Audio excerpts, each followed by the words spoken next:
ನಗರದಲ್ಲಿರುವ ಎಲ್ಲ ಮುಖ್ಯ ರಸ್ತೆ ಚೌಕಿಗಳಲ್ಲಿರುವ ಖಾಸಗಿ ಪೊಲೀಸ್ ಚೌಕಿಗಳನ್ನು ತೆರವುಗೊಳಿಸಿ ಸುರಕ್ಷಿತವಾದ ಪೊಲೀಸ್ ಚೌಕಿಗಳನ್ನು ನಿರ್ಮಾಣ ಮಾಡುವಂತೆ ಜೈ ಕನ್ನಡಿಗರ ಸೇನೆ ಕಲಬುರಗಿ ಘಟಕದ ವತಿಯಿಂದ ಕಲಬುರಗಿ ಮಹಾನಗರ ಪಾಲಿಕೆಯ ಮಾನ್ಯ ಆಯುಕ್ತರಿಗೆ ಮನವಿ ಪತ್ರ ಸಲ್ಲಿಸಿದರು.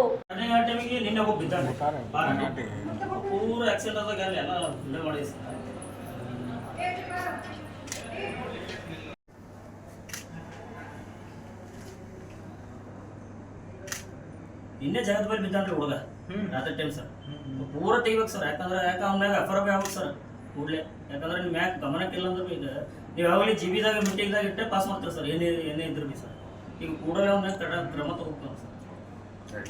ಇವತ್ತು ಮಹಾನಗರ ಪಾಲಿಕೆ ಕಮಿಷನರ್ ಅವರಿಗೆ ಮನವಿ ಸಲ್ಲಿಸಿವಪ್ಪ ಅಂದ್ರೆ ಇವತ್ತು ಆಯುಕ್ತರಿಗೆ ಮನವಿ ಸಲ್ಲಿಸಿ ಮತ್ತು ಅವರು ಅಭಯ್ ಕುಮಾರ್ ಅಂತ ಅವರು ಆಫೀಸರ್ಗೆ ಅವ್ರಿಗೆ ಒಂದು ಮನವಿ ಕೊಟ್ಟಿವಿ. ಈಗ ಅಭಯ್ ಕುಮಾರ್ ಅವರು ಕೇಳಿದ್ರೆ ಏನಂತಂದ್ರೆ ನನಗೆ ಗಮನಕ್ಕೆ ಇಲ್ಲ ಅಂತ ಅಂತಾರೆ ಚೌಕಿ. ಯಾಕಂದ್ರೆ ಪೊಲೀಸ್ ಚೌಕಿ ಅಂದ್ರೆ ಏನದಂದ್ರೆ ಅಲ್ಲಿ ಪೂರ ಕಳಪೆ ಅದ. ಯಾಕಂದ್ರೆ ಅವರು ಪರ್ಮಿಷನ್ ತೊಗೊಲಾರ್ದೆ ಅವರು ಹಂಗೆ ಕೊಟ್ರ ಕೂಡ್ಸ್ಯಾರ ಚೌಕಿ.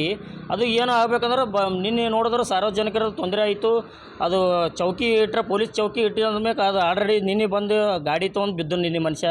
ಅದಕ್ಕೆ ಆಲ್ರೆಡಿ ಕಲಬುರಗಿ ನಗರದಾಗ ಮಿನಿಮಮ್ ವಿಧಾನಸೌಧ, ತಿಮ್ಮಪ್ಪರ ಸರ್ಕಲ್, ಜಗತ್ ಸರ್ಕಲ್ ಮತ್ತು ಉಮ್ನಾಬಾದ್ ಬೇಸು ಮತ್ತು ಗೋವಾಟಲು, ಆನಂದ್ ಹೋಟಲು, ಜೌರಿ ಕ್ರಾಸು, ರಾಮ ಮಂದಿರು, ಕರಿಗೆ ಪೆಟ್ರೋಲ್ ಪಂಪ್ ಎಲ್ಲ ಕಡೆಗೂ ಪೂರಾ ಚೌಕಿ ಮಾಡ್ಯಾರ. ಅದು ಏನದಂದ್ರೆ ಚೌಕಿದರೊಳಗೆ ಪಾನ್ ಶಾಪ್ ಆಗ್ಯದ.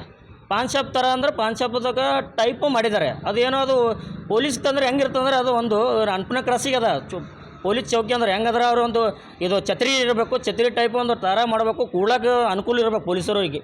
ಈ ಥರ ಒಂದು ಯಾರೋ ಒಂದು ಸಾಮಾನ್ಯ ಜನ ಯಾವನ ಬಂದು ಕೇಸಿ ಎಲ್ಲ ಕಡೆ ಚೌಕಿ ಕೂಡ್ಸ್ಯಾರ. ಅದು ಪೊಲೀಸ್ ಚೌಕಿ ಕೂಡ್ಸ್ಯಾರ ಅಂದ್ರೆ ಅದು ಪಾನ್ ಶಾಪ್ ಆಗ್ಯದ. ಪಾನ್ ಶಾಪ್ ಆಗಿ ಸಲಕ್ಕೆ ಒಂದು ಹೇಳಕ್ಕೆ ನಿನ್ನೆ ಏನದ ಗಾಡಿ ತಂದು ಕೇಸಿ ನಿನ್ನೆ ಹಿಂಗೆ ಟರ್ನ್ ಆಗೋ ಟೈಮಿಗೆ ಅದು ಬಿದ್ದುಬಿಟ್ಟಾನ ಮನುಷ್ಯ ಅಲ್ಲಿ.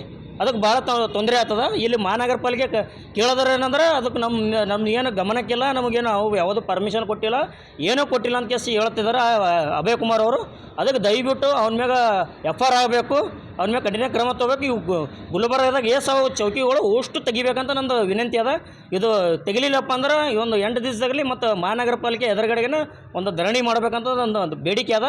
ಅದು ಜೊತೆಯಲ್ಲಿ ಅಂದ್ರೆ ಯಾರನಪ್ಪ ಅಂದ್ರೆ ಅವನಿಗೆ ಏನು ಎಲ್ಲಿದಾನ ಅವನಿಗೆ ಮ್ಯಾಗ ಎಫ್.ಐ.ಆರ್ ಆಗಬೇಕಂತ ನಂದು ಕೂಡಲೇ ಅಂತದ. ಇದು ಯಾಕಂದ್ರೆ ಪೊಲೀಸ್ ಕಮಿಷನರ್ ಬಿ ಕೇಳಿದ್ರೆ ಅದು ನಮಗೆ ಗಮನಕ್ಕೆ ಇಲ್ಲ ಅಂತ ಕಮಿಷನರ್ ಬಿ ಹೇಳ್ತಾರೆ ಮತ್ತು ಪೊಲೀಸ್ ಕಮಿಷನರ್ ಬಿ ಕೇಳೋದ ನಾನು ಪೊಲೀಸ್ ಟ್ರಾಫಿಕ್ದವ್ರು ಬಿ ಕೇಳಿಸ್ತಾರೆ. ಯಾರು ಕುಡಿಸ್ಯಾರಂದ್ರೆ ನನಗೆ ಎಲ್ರಿ ಗೊತ್ತಿಲ್ಲ ರೀ ಅಂತ ಅವ್ರಿಗೆ ಅಂತಾರೆ. ಅದಕ್ಕಂದ್ರೆ ಇಲ್ಲಿ ಟೆಂಡರ್ ಮಾಡ್ಬೇಕು. ಯಾಕಂದ್ರೆ ಜಿಬಿದಾಗ ಪಾಸ್ ಮಾಡಬೇಕು, ಜಿಬಿದಾಗ ಪಾಸ್ ಮಾಡಬೇಕು, ಟೆಂಡರ್ ಮಾಡಬೇಕು. ಟೆಂಡರ್ ಅಂದ್ಮೇಲೆ ಅವಾಗ ಅದು ಟೆಂಡರ್ ಲಾಗು ಆಗ್ತದೆ. ಅದಕ್ಕೆ ದಯವಿಟ್ಟು ಇದು ಕೂಡಲೇ ಅದು ಅಭಯ್ ಕುಮಾರವ್ರನ್ನ ನಮ್ಮ ಗಮನಕ್ಕಿಲ್ಲ ಅಂತಾರೆ. ಇದ್ರೊಳಗೆ ಶಾಮೀಲು ಅದ್ರ ಆಫೀಸರ್ಗಳು ಬಿದ್ದಿರ್ಬೇಕು ಇದ್ರೊಳಗೆ ಶಾಮೀಲು. ಅದಕ್ಕೆ ಯಾಕಂದ್ರೆ ಅವ್ರು ಯಾರು ಕೇಳೇ ಯಾರನ್ನ ಕೊಡಿಸ್ತಾರೆ ಮಹಾನಗರ ಪಾಲಿಕೆ ಅದು. ನಾವು ಏನಾರ ಒಂದು ಬ್ಯಾನರ್ ಹಾಕ್ಬೇಕಂದ್ರೆ ಟ್ಯಾಕ್ಸ್ ತೊಗೋತಾರೆ. ಒಂದು ರೋಡ್ ಮೇಲೆ ಏನಾರ ಕೊಡಿಸ್ಬೇಕಂದ್ರೆ ಆಫೀಸರ್ ಕೇಳ್ತಾರೆ. ಇದ್ರೊಳಗೆ ಕೂಡಲೇ ಆಫೀಸರ್ಗಳು ಶಾಮೀಲಾರ ಇದ್ರೊಳಗಂತ ನನ್ನ ವಿನಂತಿ.